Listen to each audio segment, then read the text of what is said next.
Nous sommes à l'ère de l'influence, à l'ère où un être humain est capable de copier littéralement les habitudes et routines d'une personne qui vit à l'autre bout de la terre et qu'il n'a pourtant jamais vue. Parce que cette personne a partagé son quotidien, ses expériences, ses malheurs et ses joies, sa vie en quelque sorte.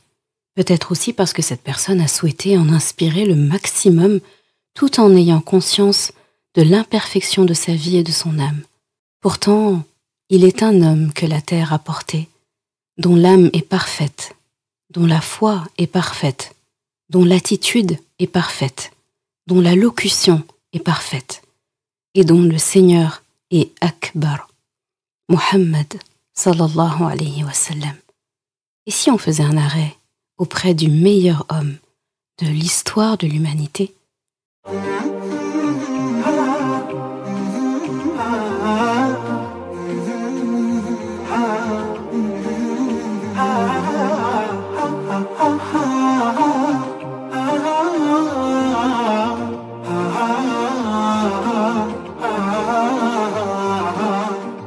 Bienvenue sur Coran de ton cœur, le podcast qui t'aide à reconnecter ton cœur à ton Coran. Je suis Zeynep et je suis passionnée par les deux médecines indispensables à toute vie sur Terre, celle de l'âme et celle du corps. Je suis donc enseignante de Coran et interne en médecine générale. Voilà plus de 10 ans maintenant que j'enseigne aux femmes à lire, à apprendre, à comprendre et surtout à vivre leur Coran au quotidien en reconnectant leur cœur au Coran. Car oui, j'ai la ferme conviction qu'un cœur connecté au Coran est capable de redistribuer à tous les organes du corps l'amour pour Allah, l'envie de lui plaire et d'agir dans le bien. C'est pourquoi à travers ce podcast, je compte redonner chaque semaine un nouveau souffle à divers pans de ta vie au regard de ton Coran. Prends ce temps pour toi et belle écoute. Assalamu alaikum wa rahmatullah. J'espère que tu te portes bien ainsi que tous tes proches. Je suis encore une fois heureuse de te retrouver ce vendredi pour un nouvel épisode de notre podcast Coran de ton cœur. Et celui-ci est vraiment spécial parce que comme tu l'as vu au titre, nous allons rentrer vraiment en immersion, en tout cas on va essayer, dans la vie du prophète sallallahu alayhi wa sallam, Muhammad sallallahu alayhi wa sallam, et se plonger dans 24 heures dans la vie de notre Muhammad sallallahu alayhi wa sallam. Sans plus tarder, je te laisse avec la ayah qui a motivé l'épisode du jour.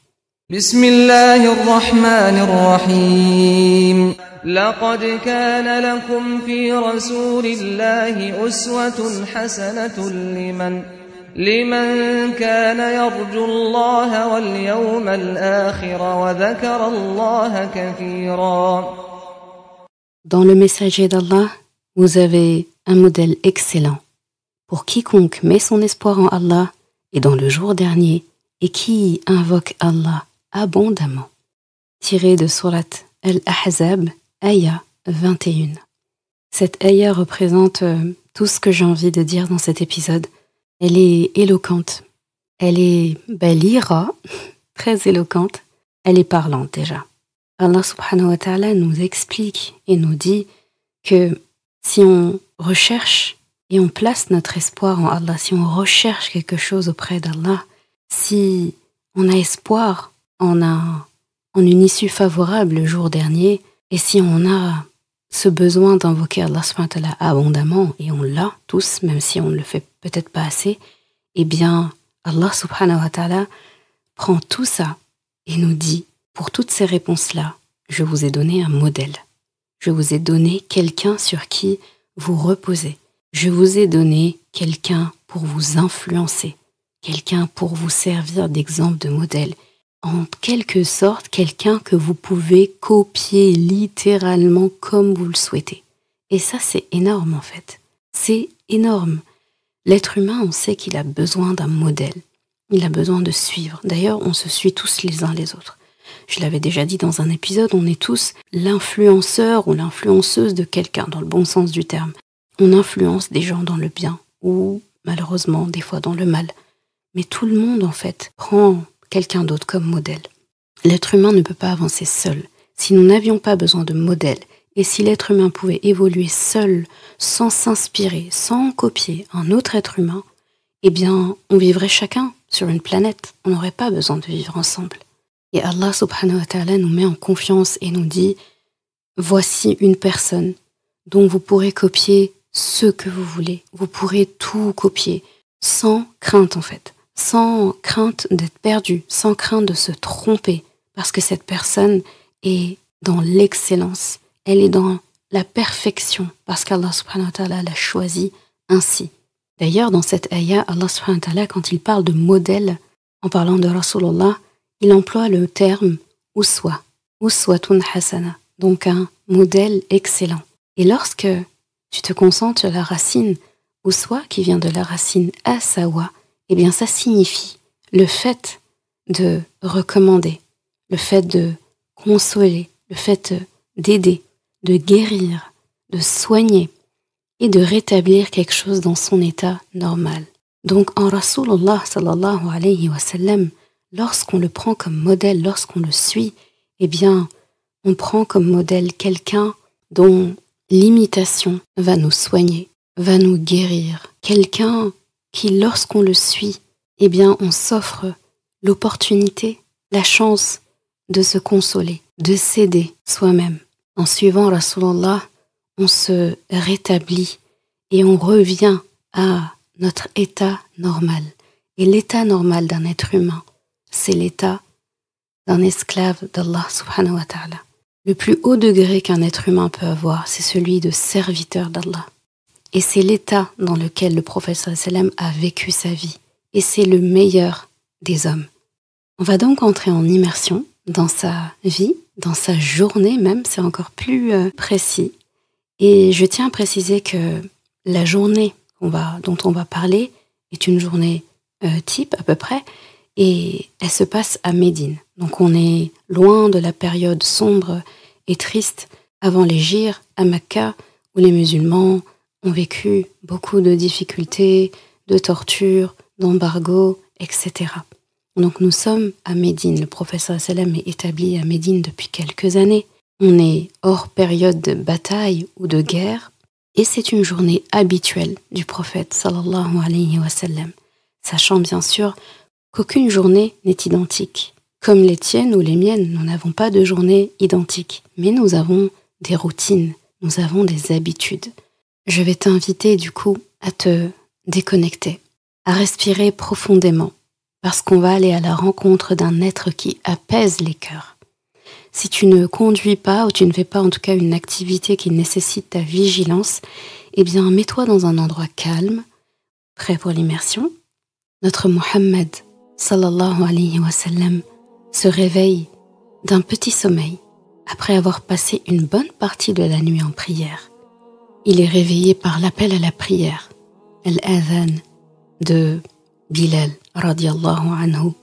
Il se débarbouille un peu le visage et tout de suite il prend son siwak sallallahu alayhi wa sallam, l'équivalent de sa brosse à dents. Il fait les doigts du réveil, répond à l'appel de la prière. À chaque phrase de l'adhan, il répond, comme la sunna nous le dit, Allahu Akbar, le voici qui répète Allahu Akbar, jusqu'à la fin. Il fait un peu de dhikr, il se lève, fait ses ablutions, ou ses grandes ablutions si nécessaire. Il prie les 2 raka'at de l'fajr, donc avant la salat as-subh. Chez lui, habituellement, il récite al-Fatiha plus surat al-Kafirun dans la première raka'a et al-Fatiha plus surat al-Ikhlas dans la 2e raka'a. Ah oui, avant de partir à la mosquée, si son épouse est réveillée, il prend le temps de discuter avec elle, amoureusement. Et si elle dort, il la réveille tendrement. Donc, ce sont les premiers mots d'amour échangés dans la journée avec son épouse. Les gens se rassemblent à la mosquée, il commence à avoir un peu de monde. Bilal, radiyallahu anhu, se rapproche doucement de la porte du prophète sallallahu alayhi wa sallam et lui dit « Il est l'heure de la salat, ya Rasulallah ». Le prophète sallallahu alayhi wa sallam entre pour diriger la salat en prononçant la doua d'entrée à la mosquée. Bilal procède à l'iqama, l'appel à la prière juste avant salat, et les gens se rassemblent en rang ordonné derrière le prophète sallallahu alayhi wa sallam pour prier salat as-subh, première prière de la journée. C'est la prière où le prophète sallallahu alayhi wa sallam récitait le plus longuement. Il faisait de longs ruku', inclinaisons, de longs sujud, prosternations, comme une station d'essence. Cette salat était comme la station d'essence de la journée, un peu comme le staff du matin, les transmissions de données, le boost de la journée. Donc c'était long et agréable. Puis après la salat, une fois terminée, il restait assis et faisait ses adhkar et des invocations. Ensuite, c'est le moment où il donnait des conseils, des rappels, demandait des nouvelles aux compagnons, aux fidèles qui étaient là. Il demandait si quelqu'un était malade pour qu'il puisse aller le visiter, s'il y avait une janaza à faire sur quelqu'un qui serait décédé. Il regardait et s'enquérait des nouvelles s'il se rendait compte qu'un compagnon était absent, en demandant s'il allait bien. Une fois, par exemple, il a remarqué l'absence d'une femme de teint noir qui avait l'habitude de nettoyer la mosquée. Elle le faisait tous les jours. Et un jour, il ne l'a pas vue. Il a demandé aux compagnons « Mais où est-elle » Et ils lui ont répondu « Elle est décédée dans la nuit. On a procédé au lavage mortuaire et on l'a enterrée. » Rasulullah qui demande « Mais pourquoi vous m'en avez pas informé ?» Ils ont dit « Nous n'avons pas voulu te déranger et te réveiller dans la nuit pour ça. » Rasulullah alors a demandé où est-ce qu'elle était enterrée. Et il est parti sur sa tombe se recueillir et faire des invocations pour elle. C'est à ce point en fait qu'il se souciait des gens. Notre Muhammad sallallahu alayhi wa sallam n'oubliait personne. Il avait vraiment la notion de la communauté soudée. Il demandait à ses compagnons aussi parfois s'ils avaient fait des rêves pendant la nuit pour qu'ils puissent les interpréter, parce qu'il savait interpréter les rêves. Et s'il n'y avait pas de rêve interprété, il racontait ses propres rêves et il les expliquait, sachant que, comme nous le savons, les rêves du prophète sallallahu alayhi wa sallam étaient prémonitoires et riches en enseignements. Il avait ensuite d'autres discussions intéressantes avec ses compagnons. Il se rappelait parfois les anciens temps, la période avant l'islam et comment le temps a passé, comment ils sont heureux d'avoir connu l'islam. Il écoutait attentivement les compagnons parler. Parfois il participait, parfois juste il écoutait, toujours avec son large sourire radieux pour lequel il était connu. Il faisait ainsi jusqu'à ce que le soleil se lève. Puis il sortait de la mosquée en prononçant la doua de sortie de la mosquée. Et là, il procédait à une visite de toutes ses épouses. Il le faisait 2 fois dans la journée. Et ensuite, il terminait la journée chez l'épouse qui avait le tour. En arrivant chez chacune de ses épouses, il commençait par se rebrosser les dents avec son siwak. Tu verras que c'est un geste très très important pour lui.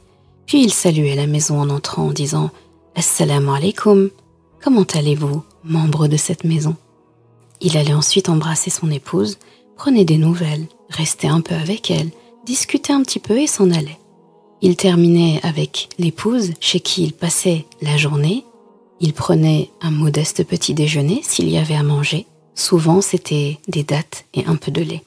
Après la visite de ses épouses, il retournait à la mosquée. Il s'installait vers un endroit qu'on appelle aujourd'hui Ar-Rawda. Et là, il procédait à un nouveau meeting, une sorte de nouvelle réunion avec ses compagnons. D'ailleurs, le prophète sallallahu alayhi wa sallam était particulièrement éloquent. Il avait une locution agréable. Il parlait de manière ni trop rapide, ni trop lente, d'une manière claire. En fait, il était facile de mémoriser ses mots grâce à sa belle articulation, sallallahu alayhi wa sallam.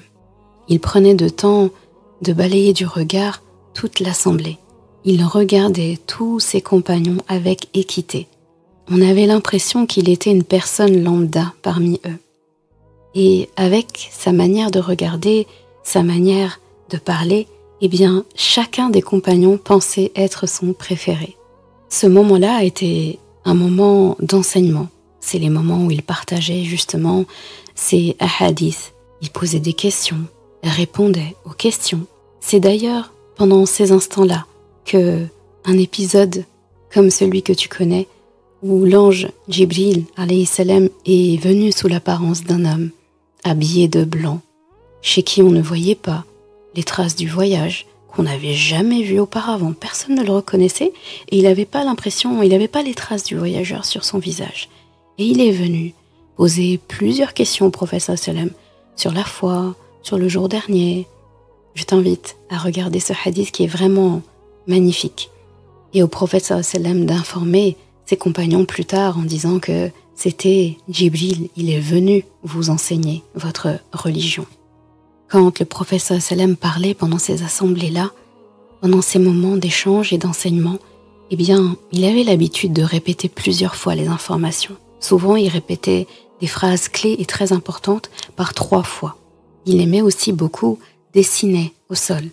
Quand il voulait expliquer quelque chose, il faisait des sortes de diagrammes, des schémas. Par exemple, un de ses compagnons rapporte que, une fois, il a dessiné au sol un carré. Et dans ce carré, il a dessiné une ligne médiane qui était horizontale et qui dépassait un petit peu le carré sur la droite. Et ensuite, il a dessiné plusieurs petites lignes courtes qui étaient perpendiculaires à la ligne droite horizontale. Et là, il leur a expliqué que la ligne horizontale médiane représentait l'être humain, que le carré représentait la fin de sa vie, donc ça délimite sa vie. Et il disait que les petites lignes courtes perpendiculaires à la ligne horizontale représentaient les épreuves de la vie. Il disait que si une des lignes n'atteignait pas la ligne horizontale, donc l'être humain, eh bien une autre allait forcément l'atteindre.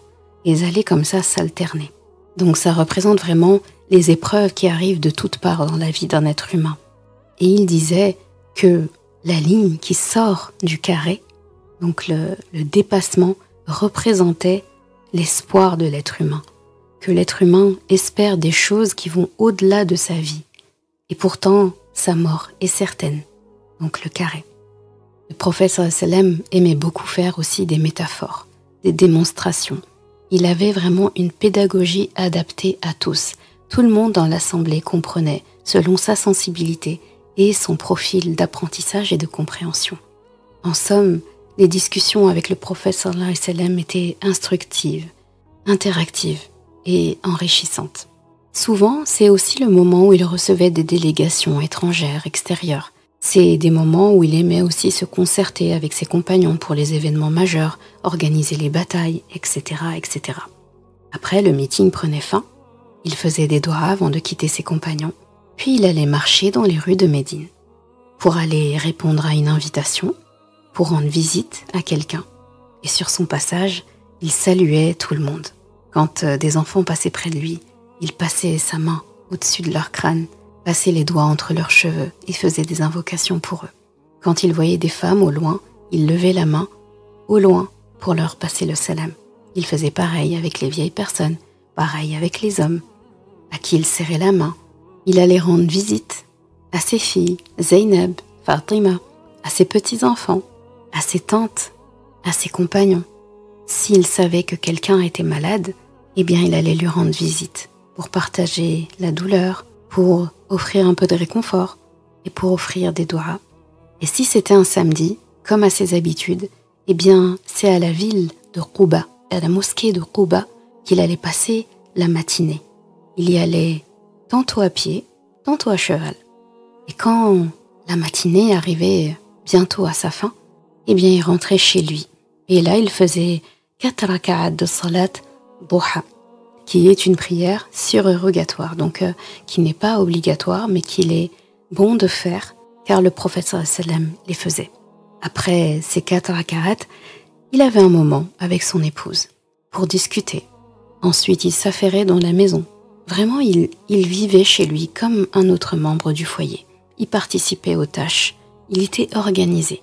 Chaque jour, il avait une tâche différente. C'est pour ça qu'on a des récits de sa part où on apprend qu'il raccommodait des habits déchirés, qu'il trayait ses brebis. Bref, il était au service de sa famille. Un compagnon qui travaillait chez lui disait de lui « Rasulallah ne m'a jamais demandé pour une chose que j'ai faite. Pourquoi est-ce que tu l'as faite ?» Et pour une chose que je n'ai pas faite, pourquoi est-ce que tu ne l'as pas faite? C'est ainsi que le prophète sallam vivait chez lui. Il n'embêtait pas les gens. Il ne posait pas de questions inutiles. Il ne mettait pas les gens dans la gêne. Il n'attendait pas qu'on le serve. Il était au service de sa famille. Il était un membre comme un autre. Après s'être affairé chez lui et avant Salat al-Dhuhr, le prophète sallam faisait une petite sieste. C'est la fameuse sieste à mi-parcours de sa journée. Salat al-Dhuhr sonne, Bilal radiallahu anhu fait le adhan et Rasulullah sallallahu alayhi wa sallam se réveille de sa sieste en entendant le adhan de Bilal radiallahu anhu. Il fait ses ablutions, prie 4 raka'at surérogatoires chez lui avant Salat al-Dhuhr. Souvent, on rapporte que ses petits-enfants venaient le trouver à ce moment-là chez lui. Il les emmenait avec lui prier Salat al-Dhuhr une fois que les fidèles étaient réunis. Il priait en les portant sur son dos ou dans ses bras. Pendant la prosternation, il les posait à côté de lui et lorsqu'il se relevait, il les reprenait dans les bras. À cette prière, Salat al-Dhuhr, il avait une récitation assez longue. Puis après Dhuhr, il priait 2 raka'at. Après quoi, il allait retrouver ses compagnons. Il réglait des problèmes, des soucis. S'il y avait des conflits, par exemple, entre les clans, c'est lui qui tranchait. C'est souvent à ces moments-là qu'on lui rapportait des cas où il endossait sa fonction de juge. Il faisait ainsi jusqu'à Salat al-Asr. Donc quand le adhan de Salat al-Asr retentit, il fait 4 rak'at avant Salat al-Asr, puis dirige la prière de l'Asr. Sa récitation avait une longueur à peu près de la moitié de Salat al-Dhuhr, donc pas très longue. Après l'Asr, en général, il n'y avait pas de meeting. Il procédait à sa 2e visite de toutes ses épouses. Il faisait ainsi, après Salat al-Asr, la fin de la journée de travail pour tous commençait à s'amorcer pour les gens. Souvent, c'est le moment de la préparation du dîner dans les maisons. Alors, Rasulullah faisait de sorte que tout le monde puisse vaquer à ses occupations et que lui aussi puisse profiter de moments en famille. Alors là, il procédait à sa 2e visite de chacune de ses épouses. Parfois, toute la maison, toute sa famille se réunissait dans une seule maison. Donc là, l'ambiance était familiale.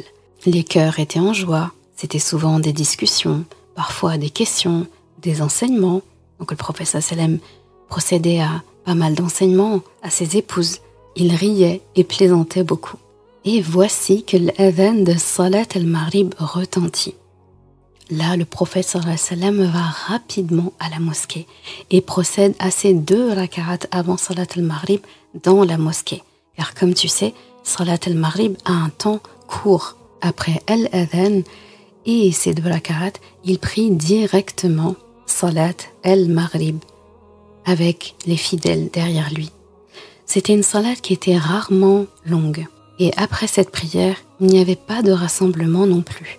Il rentrait chez lui, dans la maison de l'épouse chez qui il passe la journée et la nuit, et faisait ses 2 raka'at là-bas. Puis il dînait, car c'était le temps habituel de dîner à l'époque. Parfois, il lui arrivait d'inviter 10 personnes pauvres qu'il avait vues à la mosquée à venir dîner avec lui à la maison. Rasulullah sallallahu alayhi wa sallam mangeait assis au sol, avec 3 doigts, et il mangeait toujours devant lui, jamais au milieu du plat. Il prenait le temps de féliciter la personne qui a cuisiné, de la remercier, et il ne critiquait jamais le repas. S'il lui arrivait de ne pas aimer ce qui avait été préparé, eh bien, il ne mangeait pas, tout simplement. S'il mangeait en tête-à-tête avec son épouse, alors il profitait de ce temps pour discuter avec elle. On sait même qu'il lui donnait à manger quelques bouchées de sa main directement. Et quand son épouse posait un verre dans lequel elle avait bu une boisson, eh bien, il prenait le verre et posait ses lèvres exactement là où il l'a vu poser ses lèvres. Et il veillait particulièrement à ce qu'elle remarque son geste. Le temps du repas avec Rasulullah était à la fois nourrissant, spirituellement et physiquement. Il ne manquait aucune occasion de montrer à son épouse l'amour qu'il lui portait. L'appel à Salat al-Aïcha retentit. Là, Rasulallah est à la maison et contrairement aux autres prières où il fait ses raka'at, rejoint la mosquée après que Bilal l'ait prévenu, eh bien, pour Salat al-Isha, il laissait aux gens le temps d'arriver. Il retardait l'Aïcha au maximum. Pas trop tard non plus pour que les gens ne se fatiguent pas et aient le temps de prier. Puis ensuite, quand les gens étaient rassemblés, il dirigeait la prière de l'Aïcha. Ensuite, à la fin de la salat, à moins d'une urgence, il n'aimait pas rester discuter après l'Aïcha. Et si des femmes avaient assisté à cette prière, eh bien, il attendait, assis, que toutes puissent se lever et rentrer chez elles tranquillement. Puis seulement, il se levait et les hommes faisaient de même. Il faisait ainsi parce que il savait que dès lors qu'il se lèverait, eh bien tous les hommes allaient suivre et ces femmes seraient un peu bloquées pour sortir. Je pense que si tu es une femme, tu sais ce que c'est que d'aller à la prière de Jumu'ah, de vouloir sortir et malheureusement de trouver une armée de frères qui bloquent un petit peu le passage et qu'on ne puisse pas vraiment se frayer de chemin et on est toutes là à attendre et la première qui a le courage de partir, tout le monde s'agrippe à elle pour partir enfin. Eh bien, Rasulallah nous a donné un exemple par rapport à ça. Donc aux frères, de prendre leur temps dans leur adhkar, dans leur dua, et d'attendre que les sœurs, en tout cas si c'est la même entrée et la même sortie, de leur laisser le temps de s'évacuer, de partir tranquillement, et seulement après, eux, de s'en aller de la mosquée. Après l'Aïcha, le prophète sallallahu alayhi wa sallam faisait quelques raka'at surérogatoires chez lui, puis il s'asseyait auprès de son épouse, encore une fois, pour discuter. Il a eu pas mal de discussions avec ses épouses dans la journée. Parfois, après l'Aïcha, son compagnon, Abu Bakr, radiallahu anhu, ou même Omar, radiallahu anhu, passait chez lui pour une affaire importante. Là, il sortait les trouver à l'extérieur de chez lui, puis il revenait, une fois terminé, auprès de son épouse. Là, il se préparait pour dormir, préparait sa couverture. Il se défaisait de sa tenue du jour qu'il suspendait et restait avec son vêtement de nuit. Il passait la main sur son lit pour veiller à enlever tout obstacle et ensuite se couvrait sous le même drap que son épouse. Il prenait son siwak qu'il laissait toujours près de son lit, se brossait les dents, sallallahu alayhi wa sallam, puis commençait une discussion d'oreiller, comme les Anglais disent, a pillow talk, une discussion de nuit qu'il partageait avec son épouse, avec amour et joie. C'était un moment et un lien très très fort pour le couple. Je te laisse imaginer la profondeur d'une discussion que Rasulullah sallallahu alayhi wa sallam pouvait avoir avec son épouse, posée sur l'oreiller, la regardant tendrement, sous le même drap, dans la nuit, là où ils peuvent être dérangés par personne, après les fatigues et les occupations de la journée, au calme, tranquillement, sans pression. Pouvait s'en suivre ensuite une relation intime avec tous les codes de la gentlemanerie, j'ai inventé ce mot, requise pendant ce moment intense. Les hadiths et les récits de ses épouses nous rapportent beaucoup de détails sur la manière dont le prophète sallallahu alayhi wa sallam se comportait avec son épouse pendant ces moments intimes. Et si son épouse était en période de menstru, il était tout autant attentionné. S'il avait besoin de faire ses grandes ablutions avant de dormir, il le faisait. Sinon, il le faisait juste avant de se réveiller pour la prière. Avant de s'endormir, il faisait ses invocations. D'avant se coucher, il se mettait sur le côté droit, la main droite sous la joue, et s'embarquait pour une nuit de sommeil, seulement la moitié. Son épouse disait de lui qu'il avait une respiration lente et audible et très agréable. À la moitié de la nuit, Rasulullah sallallahu alayhi wa sallam se réveille. Il s'assoit, se frotte un petit peu le visage pour enlever les traces du sommeil. Il se brosse les dents avec son siwak qu'il avait laissé près du lit. Il lève les yeux au ciel, contemple les étoiles, fait des doigts. Il procède ensuite à ses ablutions, petites ablutions ou grandes ablutions s'il ne l'avait pas fait avant de dormir et que c'était nécessaire. Fait un peu de dhikr en guise de préparation et commence ses prières surérogatoires. Il est en concentration maximale.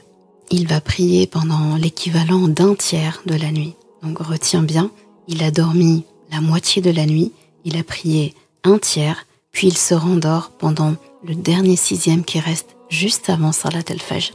Là, la concentration en prière est maximale. c'est un moment privilégié avec son Rabb. Sa récitation est claire, elle est lente, suffisamment lente pour pouvoir méditer. C'est des moments où il pleure beaucoup, c'est des moments où il laisse libre cours à ses émotions. Ensuite, il réveille son épouse afin qu'elle puisse prier les dernières rak'at avec lui, puis la sunna de Ash-Shafa' wal Witr pour clôturer ses prières de la nuit. Ensuite, il part pour un petit dodo. Pendant le dernier 6e de la nuit qui lui reste, jusqu'à être réveillé par la mélodieuse voix de Bilal radiyallahu anhu pour Salat al-Fajr. Puis une nouvelle journée est en phase de se dessiner. Nous avons fait le tour de 24 heures dans la vie de Rasulullah sallallahu alayhi wa sallam. Je te laisse prendre le temps d'imaginer, de penser à tout ce que t'inspire une journée comme celle-ci. Moi, ce que j'en retiens, c'est qu'une journée de la vie du prophète sallallahu alayhi wa sallam, c'est une vie en fait, tout simplement. Avec Rasulullah sallallahu alayhi wa sallam, tout est clair et transparent. Je me dis qu'un homme si important et si signifiant que les moindres détails de son quotidien nous sont parvenus. Je retiens que la prière est la reine de son cœur, sallallahu alayhi wa sallam. D'ailleurs, il disait à Bilal, radiyallahu anhu, « Arihna biha ya Bilal » « Apaise-nous par elle, ya Bilal » en parlant de la salat. Il faisait la prière toujours à l'heure. Il trouvait le répit et le repos de la journée dans son moment avec Allah subhanahu wa ta'ala, à chaque prière, surtout la nuit. Ce qui est beau, c'est qu'il se réveillait avec l'adhan, à la fois le matin, au fajr, et aussi après sa sieste, l'après-midi. Il s'endormait après sa dernière prière. Il s'adaptait et il adaptait sa journée aux autres instants de prière. Je retiens qu'Allah est omniprésent dans la journée de Rasulullah sallallahu alayhi wa sallam, qu'il fait une balance parfaite dans ses activités, dans ses devoirs, dans ses adorations, dans sa transmission du Coran, dans le fait de prendre soin de sa famille, de passer du temps avec ses compagnons, de gérer les demandes des fidèles, de participer aux événements. Sa journée était remplie, mais il n'était jamais débordé. Elle était parfaitement équilibrée. Elle était ordonnée et pourtant pas monotone. Rasulullah était simple et spontané. Tout le monde se sentait la possibilité de lui parler, car il était accessible. Alors ces moments en famille, je les trouve tout simplement délicieux. On sent que les moments qu'il passe avec sa famille sont une priorité pour lui, que ce sont des instants précieux dans sa relation avec chaque membre de sa famille. Quand il est à la maison, il rit, il plaisante, il se détend. Il n'attend pas de se faire servir. C'est lui qui est au service de sa famille.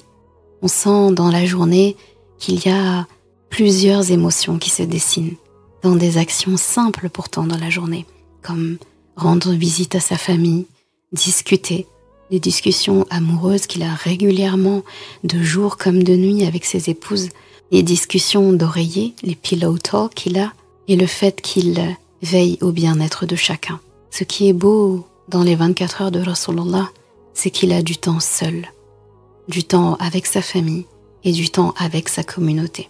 Mais le plus impressionnant, je pense, ça reste ses prières. Ces prières, en fait, ce sont les points de démarcation, vraiment, de sa journée. Avec Rasulullah, on a la preuve d'une vie heureuse, équilibrée, pleine de baraka, parce qu'il savait apprécier les bienfaits de la vie. Il dormait correctement, il mangeait correctement, il marchait suffisamment dans la journée. Il avait du temps social, il avait du temps intime avec sa famille, il avait du temps pour lui qu'il choisissait de passer avec son Rabb. Et enfin, avec Rasulullah, on apprend un fait très important. En tout cas, c'est une grande leçon pour moi, et j'espère aussi pour nous tous, c'est l'importance d'un sommeil de qualité. Le sommeil de Rasulullah était triphasique. Il avait 3 phases. Et d'ailleurs, ça me fait penser à une ayah dans Surat Rum, la ayah 23, où Allah subhanahu wa ta'ala dit « وَمِنْ آيَاتِهِ مَنَامُكُمْ بِاللَّيْلِ وَالنَّهَارِ وَابْتِغَاؤُكُمْ مِنْ فَضْلِهِ إِنَّ فِي ذَلِكَ لَآيَاتٍ لِقَوْمٍ يَسْمَعُونَ » Et parmi ces signes, il y a votre sommeil la nuit et le jour, et aussi votre quête de sa grâce. Il y a en cela des preuves pour les gens qui écoutent. Allah subhanahu wa ta'ala parle d'un sommeil de nuit et de jour, alors que dans plein d'autres passages du Coran, il parle du fait qu'il a établi la nuit pour dormir et la journée pour s'affairer, pour travailler, pour vaquer à ses occupations. Et là, il précise que parmi ces signes, il y a notre sommeil de la nuit et du jour. Et quand on regarde les habitudes de Rasulallah, il dormait la nuit, il dormait la sieste le jour. Il avait un sommeil triphasique. Il dormait la première moitié de la nuit. Quand il restait 1/6 de la nuit, il redormait après avoir passé 1/3 de la nuit en prière. Et la journée, il faisait une petite sieste, à peu près d'une demi-heure. Je trouve ça hyper important en fait. Et quand tu fais le calcul, si on fait le calcul par exemple sur une nuit de 12 heures, eh bien on a une moyenne de sommeil sur la journée qui est de 8 heures. Donc Rasulallah, quand on voit son quotidien, on a l'impression qu'il dort très peu, alors qu'en fait il dort suffisamment. Donc je me dis, c'est le meilleur des hommes. On ne peut pas faire mieux que lui. Donc si on ne dort pas correctement, c'est une sunna qu'on abandonne malheureusement. Et on prend le risque de ne pas passer une journée optimale. Et j'ai fait aussi le calcul, si on prend une nuit par exemple qui s'étend, qui fait 10 heures de temps, et bien pareil, on se retrouve avec une moyenne, en comptant la sieste à chaque fois, de 7 heures de sommeil. Donc que ce soit 7 heures de sommeil ou que ce soit 8 heures de sommeil, ça reste en fait la quantité de sommeil nécessaire pour l'être humain pour être en bonne santé. Après, il y a des personnes différentes, bien sûr, il y a des besoins différents, il y a des états de santé différents, mais globalement, on te dira toujours qu'une bonne nuit de sommeil, ça oscille entre 7 heures, 8 heures de temps. Et Rasulallah les avait. Pourtant, il se levait quand même 1/3 de la nuit. 1/3 de la nuit, pour une nuit qui dure 12 heures, ça veut dire 6 heures de sommeil, puis 4 heures de prière, puis 2 heures de sommeil. Donc là, aujourd'hui, si on demandait à chacun d'entre nous, tu te lèveras 4 heures et tu vas rester en prière pendant 4 heures. La première phrase qu'on va sortir, c'est « mais je ne vais pas dormir assez ». Alors que non, c'est possible. Et pour cela, eh bien, la méthode, elle est simple, et on le voit avec Rasulallah, dormir tôt. Rasulallah n'aimait pas discuter longuement après l'Aïcha. Les seules personnes avec qui il discutait, eh bien, c'était son épouse.